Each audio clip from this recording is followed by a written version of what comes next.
আসসালামু আলাইকুম রহমতুল্লাহ। সম্মানিত ভিউয়ার্স, আজকে আমরা সিন অথবা শিন কিভাবে লিখে আরবি ক্যালিগ্রাফি খত্তে সম্বলির মধ্যে সেটা লিখার চেষ্টা করব। বিসমিল্লাহ।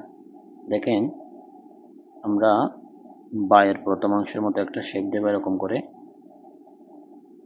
এরপর এখান থেকে আমরা উপরের দিকে তুলব এবং হালকা করে আমরা ঘুরে দেব। এরপর দেখেন কত সুন্দর একটা সিন বা অথবা শিন হচ্ছে। এখান থেকে আবার নামাবো। নামানোর পর আমাদের এটা তো দ্বিতীয় লেয়ারটা এখান থেকে তুলছিলাম, তৃতীয় লেয়ারটা এখান থেকে নামাতে হবে এবং এটা একটু বড় করে আলিফের মতো বড় করে নামাতে হবে। এই যে আমরা যে আলিফ লিখছিলাম সেই আলিফের মতো। আসলে কথা হচ্ছে, আপনারা যদি আগে আলিফের শেপটা ভালো করে আনতে পারি, দেখবেন আরবি খত্তে সুম্বুলিটা পুরোপুরি আপনার আয়ত্তের মধ্যে চলে আসছে।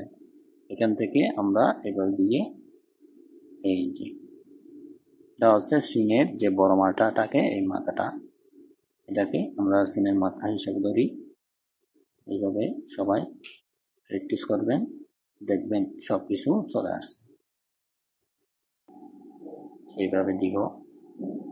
এইভাবে দেওয়ার পর এখান থেকে আর একটা মাথা নামাবো হালকা করে।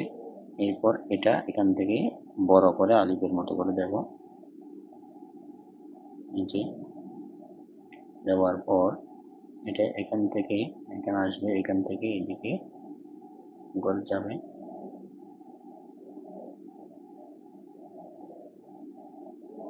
এভাবে আমরা এটাকে এরকম করে গোড়ায় দিকে পারি, এখানে আমরা নোটটা দিতে পারি।